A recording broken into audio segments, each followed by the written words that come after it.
I don't want you to know all the different DNA polymerases.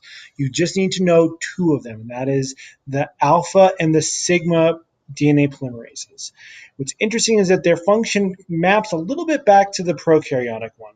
So the alpha DNA polymerase does the primase function in that occurs in prokaryotes and a little bit of the Pol3 initiation of DNA replication.